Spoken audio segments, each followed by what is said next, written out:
Hi, this is Jessica Scheitler, and you're listening to the Studio Success Formula podcast. Welcome to the Studio Success Formula podcast, the business school for dance studio owners. And now for your host, Clint Salter.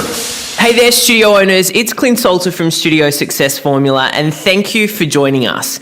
Our guest today is an expert when it comes to numbers in dance studios. She's had extensive expertise handling tax preparations, accounting processes, consulting, and bookkeeping for dance studios. And today, she's here to share her bank of knowledge with you. Please welcome to the show, Jessica Scheitler. Hi, Jessica. Hi, how are you today? Excellent. Great to have you. Now, Jessica, you grew up dancing in Iowa at a local dance studio, and now you get to work with studio owners to better understand their numbers and look after all of their financial needs. How did that happen? I grew up in Iowa until I was 18 and was a dancer at a local studio and did competitions and things like that, and also loved musical theater. And I was very much focused on dance. I majored in dance in college. I went to college in New York City at Marymount Manhattan College and majored in choreography, actually. Wow, and cool. And was doing independent choreography in New York City. And when you're in college, you need some money. So I ended up interning at the Lion King on Broadway and working with the dance supervisor there. And it ended up kind of being more on the business end of things. That's kind of how I got started on the paperwork side of the dance world. And I've always been very good with numbers, and actually was minoring in arts administration and math so that I could start my own dance company and know what it would take to, deal with the business of a dance company. And as I was digging into that process, I realized more and more that there weren't a lot of resources out there specifically for the arts. I was having to figure things out kind of on my own, above and beyond, just regular business knowledge, and discovering that the entertainment and arts world was very different than Business 101. And so from there, I started working with an accountant and learning from there. And I went back to school and decided, I need to bridge this gap for people because I can speak both languages and I do understand both sides of things. And I think that there's a lot of people out there that could really use help on this aspect and help interpreting, how do I apply these business principles to this art that I love. Yeah, exactly.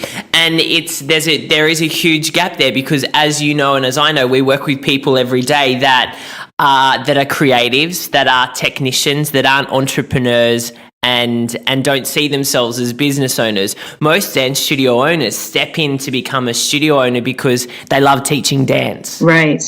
How long have you had Financial Groove for now?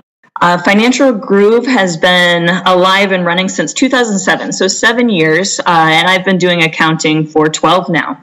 Yeah, wow. And what have you seen as some of the mistakes that dance studio owners are making when it comes to managing their finances? The biggest thing with dance studio owners, and largely what I'm seeing here in the U.S., is starting out, it feels like a necessary evil to deal with your numbers and to deal with your accounting.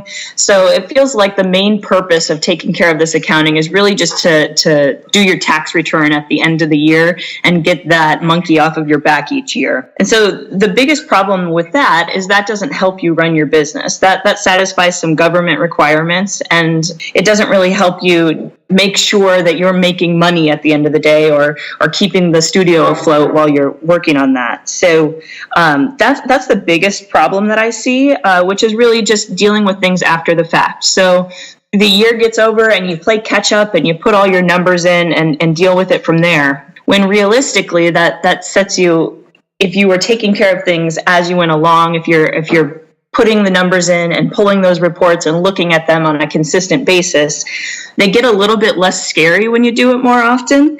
And also it allows you to focus in on how your business is doing so that you can make decisions about your business based on those numbers, which I'm sure we'll get into a little bit more. So that's the biggest mistake I see, is really doing it after the fact rather than just committing to having it done by someone else or doing it yourself so that you have something to look to. Because what often happens is when you have to make a decision for your studio, like, oh, you know what, we're busting at the seams and we have to change our facility, we have to move somewhere else, is then at that moment when you realize, hey, I need to make a decision, is when you start trying to figure out the numbers.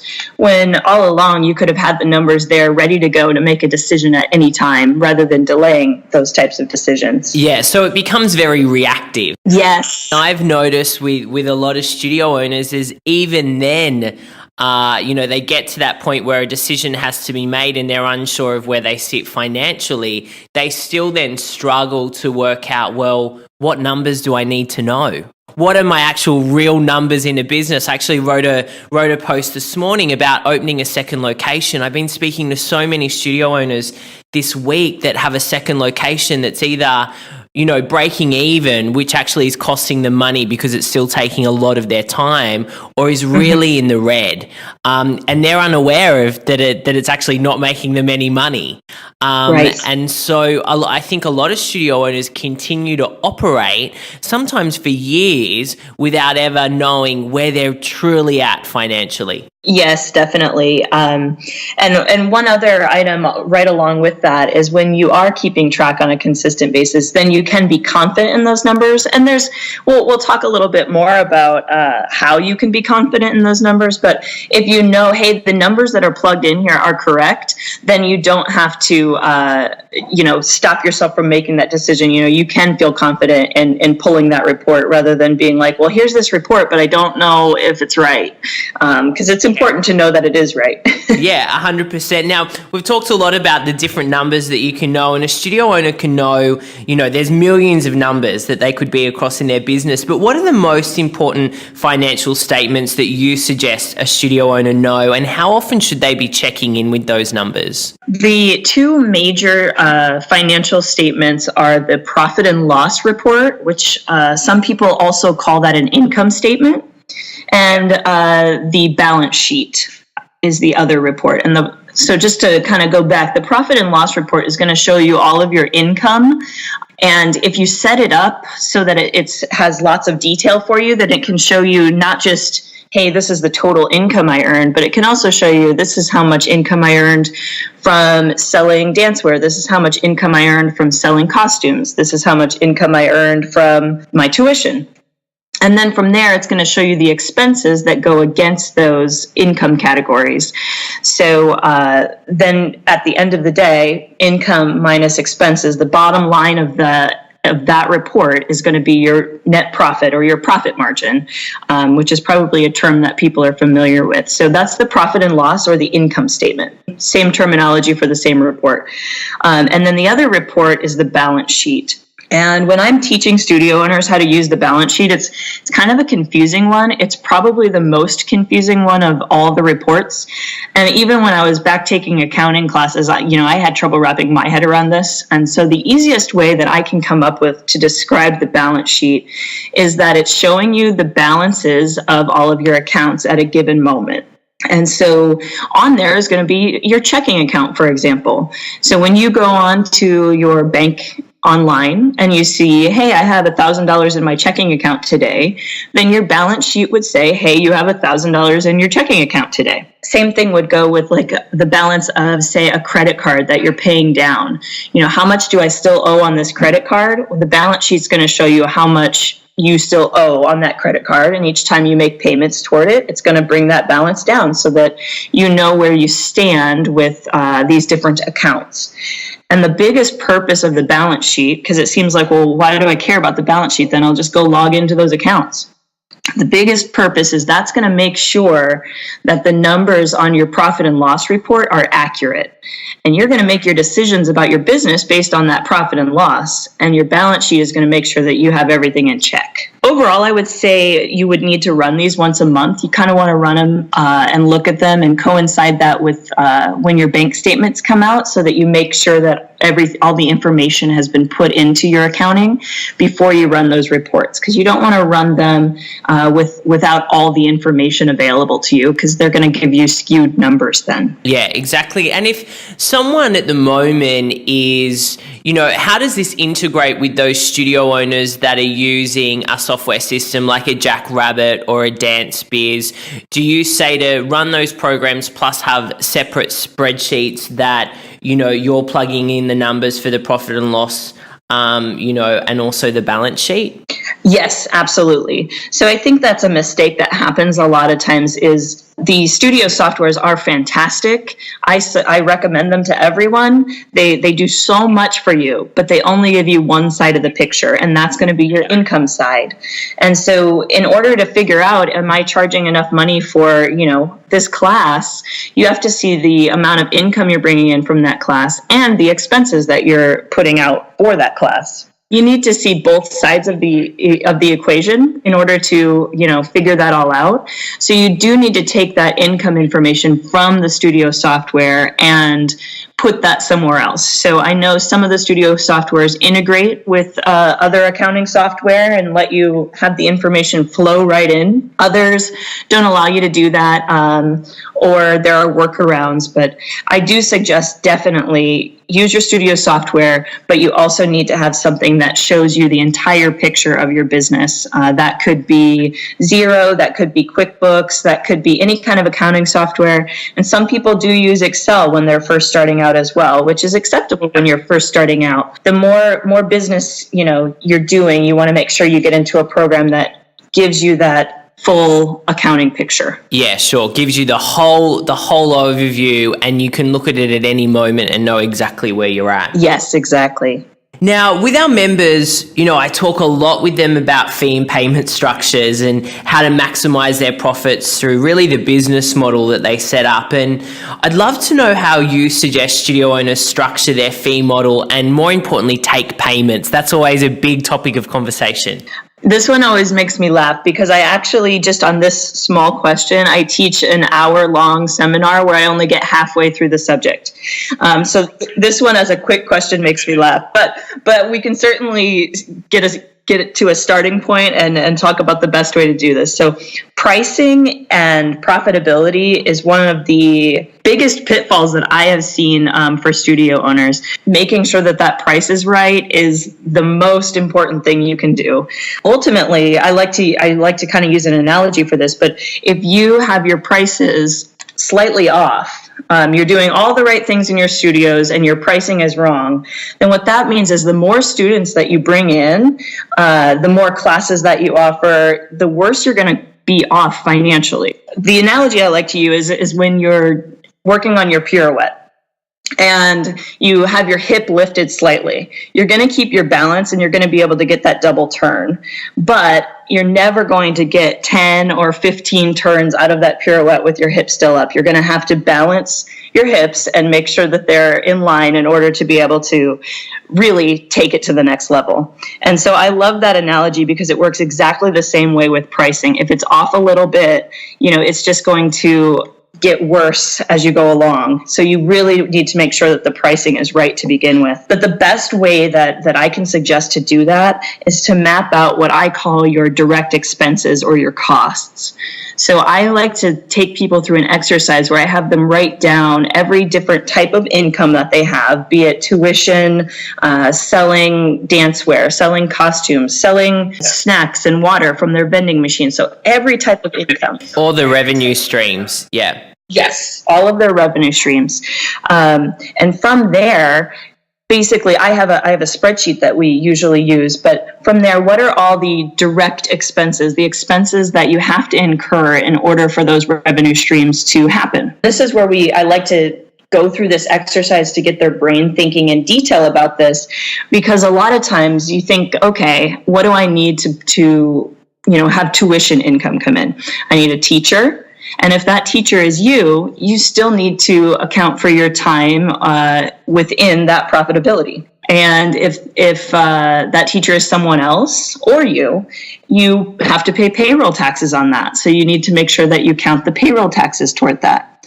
And most people are taking payments with credit cards. So you also have to count those credit card fees towards that and make sure that you're covering the bottom line of all of those things. And then from there, you need to be making enough of a profit after that to cover what I call your overhead costs, which are all those things that need to be in place for your business to run, but not necessarily to put that individual class on. So that's going to be things like rent, utilities, insurance, all those things that are necessary in the grand scheme of things, but are not directly contributing to putting that individual class on.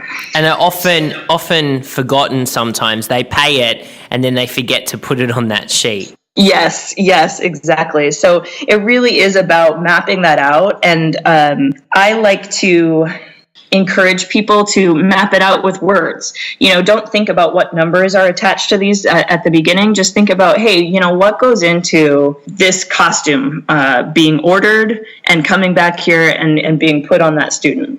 Obviously it's the cost of the costume, but there's other things involved here, and it's including your time. It's including, maybe packaging or there are lots of things that can go into it on an individualized basis that I want to make sure people think about so that they don't set themselves on the wrong path for the price. Yeah.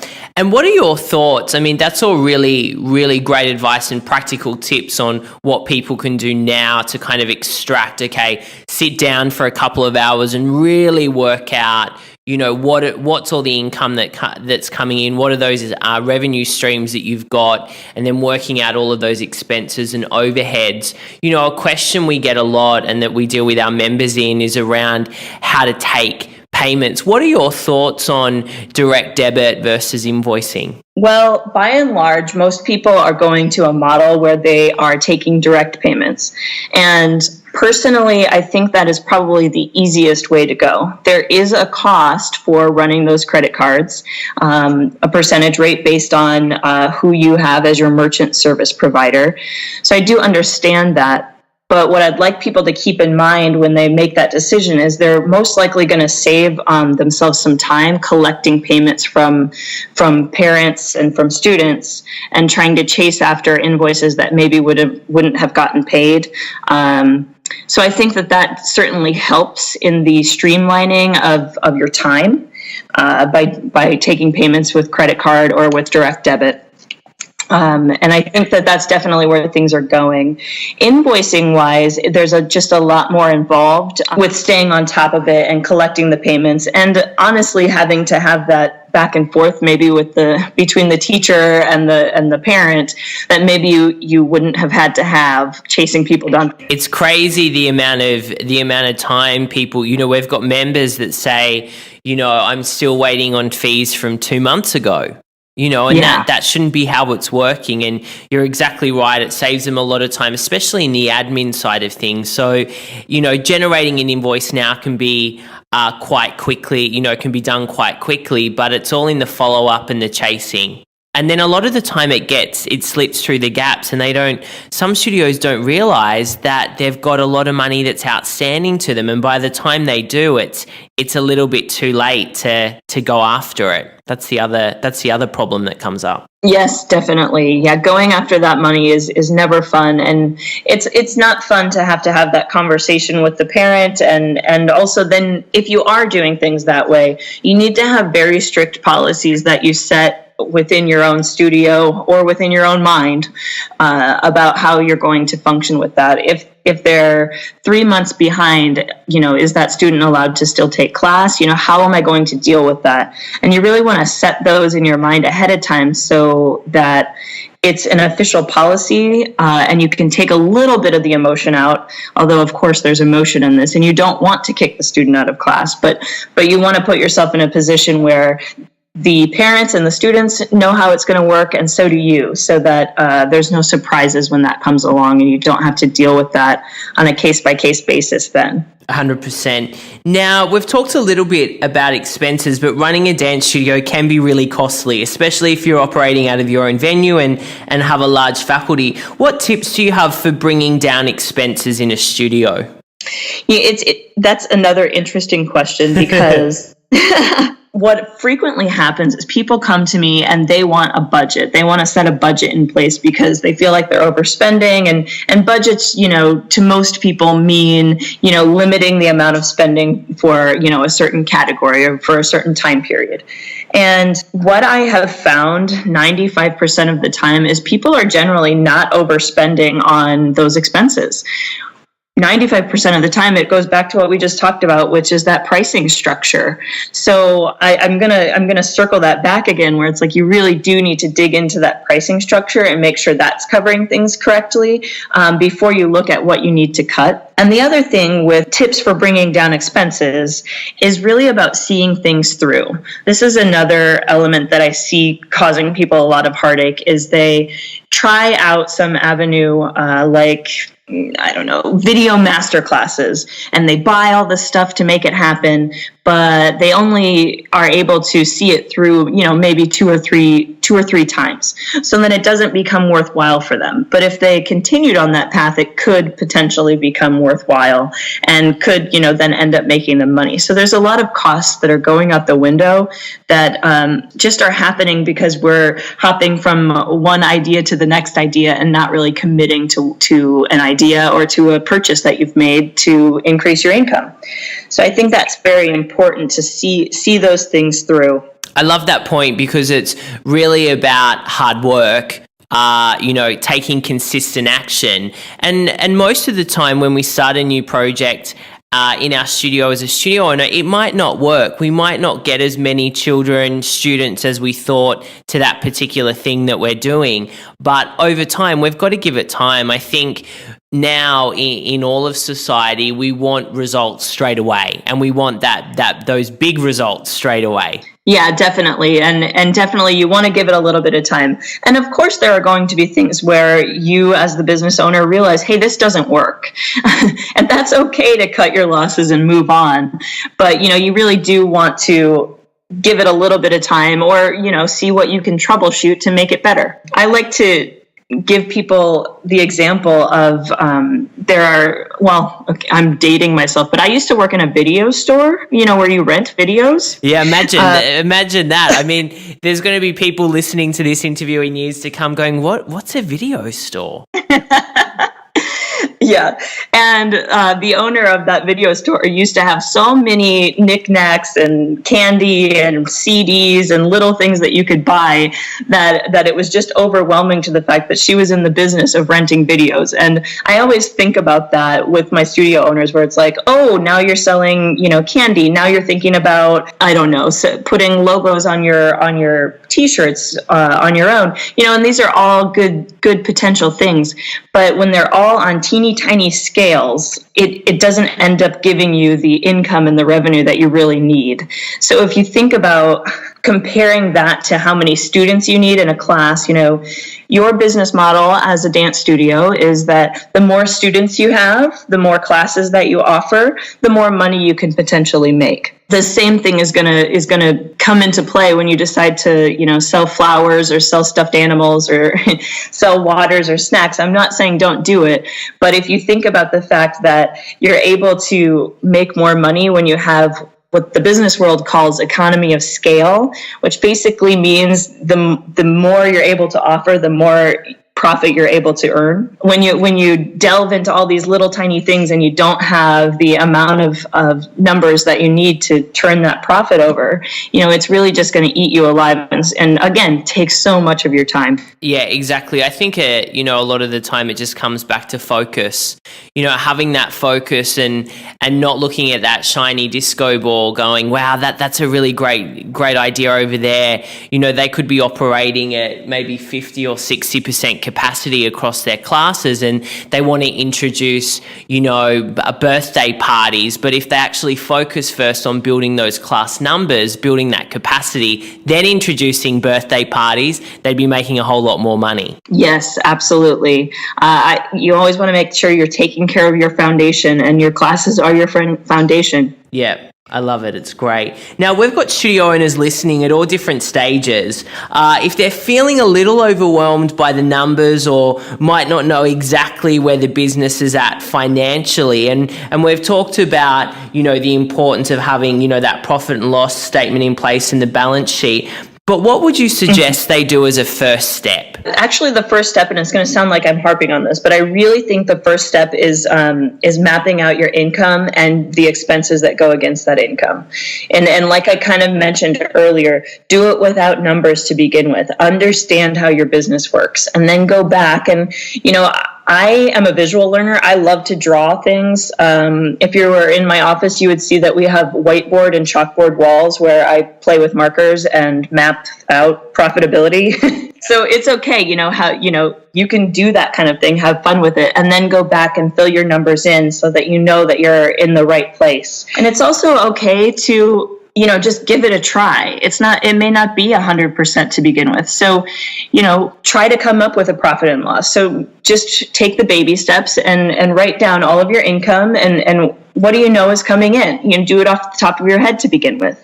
And then from there, write down all of your expenses. What do you know you're spending your money on? And that's going to be your baby step to understanding your profit and loss report and at least knowing whether or not when you have all of your data entered in with all the detail, if that new data you've entered in makes some sense, because that stuff you're doing off the top of your head is going to make sense to you initially, and it's not going to be wrong. It's going to be very close to right, because initially, especially when you're starting out, you know what's happening. You know every dollar that you're putting out there, and probably every time you take your debit card out, you're doing a profit and loss report in your head. So it's okay to start there. Another thing I just wanted to bring up is we actually created a program called Business Technique Toolkit, which walks studio owners through a 6-step process on what they need to do to make sure their business is set up properly. It sets their QuickBooks, if they use QuickBooks, sets that up for a dance studio owner with all the right categories and how to track it, and